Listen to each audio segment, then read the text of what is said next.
ચાપર વેરાવળ પાસેના પારડી ગામે વારંવાર લાઇટ ગુલ થતા સ્થાનિકો પરેશાન।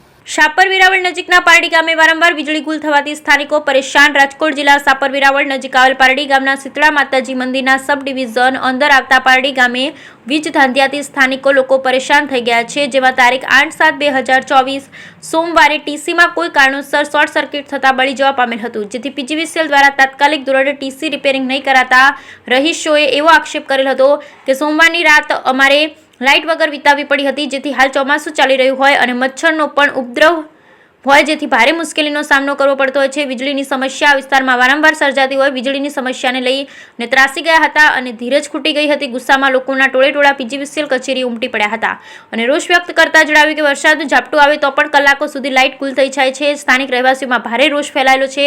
પારડી પીજીવીસીએલ સબ ડિવિઝન કચેરીની વારંવાર કોઈની કોઈ બાબતે સમસ્યા ઉદ્ભવતી હોય છે। વીજળીની સમસ્યાની ધારદાર રજૂઆત કરવા સ્થાનિક લોકોના ટોળેટોળા ઉમટ્યા હતા। આ ઘટનાથી સ્થાનિકોમાં પણ ભારે આક્રોશ ફેલાય છે। લોકોએ ઉગ્ર આંદોલનની સાથે ચીમકી પણ આપી છે કે આગામી સમયમાં સમસ્યાનું નિવારણ નહીં કરવામાં આવે તો કચેરીને તાળાબંધી કરવામાં આવશે તેવી લોકોએ ચીમકી આપી। Bureau report Pankaj Tilavat, Shapar Veraval. એક જ મિનિટ બાઈટ દેવી છે કહીશ હું તમને। બાઈટ દઈ લો।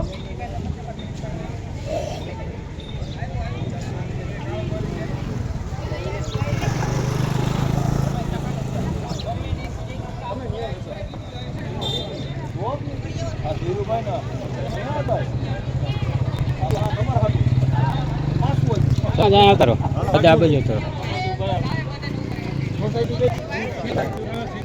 હા બોલો સરપંચ। હું સરપંચ મહેશભાઈ માટિયા, ગામ પારડી, શીતળા મંદિર વિસ્તારમાં શિવસાગર સોસાયટીમાં અનેક વાર જીબીનો ફોલ્ટ હતા। અત્યારે ટીસી બળી ગયેલું છે, જોઈ લ્યો। આ કેટલી વખત ટીસી બળી ગયું? 24 કલાક? 4 વખત છતાં આનો કોઈ પ્રશ્ન નથી। જવાબદારી કચેરી નહીં, આ માનતા અત્યારે ચોમાસામાં લાઇટ વગર આવી રીતે 3 વખત બળી જાય તો જીવન ખબર નથી પડતી કે આમાં વોલ્ટેજનું ટીસી નાખવું પડે। આ પ્રશ્ન જો એની ઘરે હોય તો એને ખબર પડે। નહીં, કેટલા વોલ્ટેજનું ટીસી નાખવું પડે જીબી વાળા અધિકારીને ખબર નથી? ખબર હોય ને છતાં પણ આ કામ કરતા નથી। તો કેમ આવું કેમ કરે? આ વિસ્તારમાં આવું વર્તન કેમ કરે આ લોકો? આ લોકો જીબી કચેરી વાળા ધ્યાન નથી તો જલ્દીથી આમાં ટાઈમસર કરે એની અમારી વિનંતી છે। ધીરુભાઈ, આ બાબતે તમે શું કહેવા માંગો? આ બાબતે એ લોકોને રાતે 11 વાગે 2 વાગે ગમે ત્યારે લાઇટ વહી જાય, વારંવાર ફોન કરવા છતાં એ 2 કલાકમાં ચાલુ કરી નાખે ને પછી એ લોકો રાજી થઈ જાય ગમે તમારી લાઇટ 2 કલાકમાં ચાલુ કરી દીધી, બીજી 2 કલાક પછી લાઇટ વહી જાય।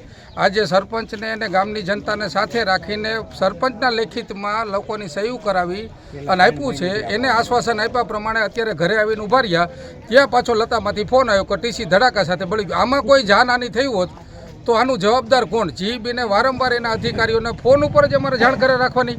અહીંયા નજીકમાં છે, જીબીની હાવ બાજુમાં છે, પછાત એરિયો છે, ઇન્ડસ્ટ્રીયલ એરિયો છે, મજૂર બુધવારના દિવસે આરામ કરવાનો દિવસ હોય તે દિવસે જ લાઇટ જાય અને ઇન્ડસ્ટ્રીમાં બધા ઉદ્યોગપતિ ત્યાં તે દિવસે 1 કલાક પણ લાઇટ નથી જતી, બરાબર। આ એરિયા સાથે આવું વર્તન જીબી કેમ કરે છે એના ઉપલા અધિકારીઓને જાણ થાય ને અમારા એરિયામાં કાયમ માટે લાઇટનું સારામાં સારું સોલ્યુશન થાય ને જીબીમાંથી અમારો રેસિડેન્સ કનેક્શન અલગ કરે અને અમારા રેસિડેન્સ એરિયામાં આડા દિવસે લાઇટ જાવી ન જોઈએ।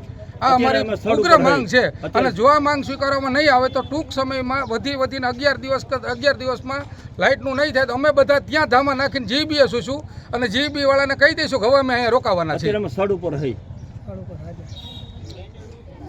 દિનેશ તું આવતો રાખ ના ભાઈ ના, તારી રજૂઆત ધારદાર હોય।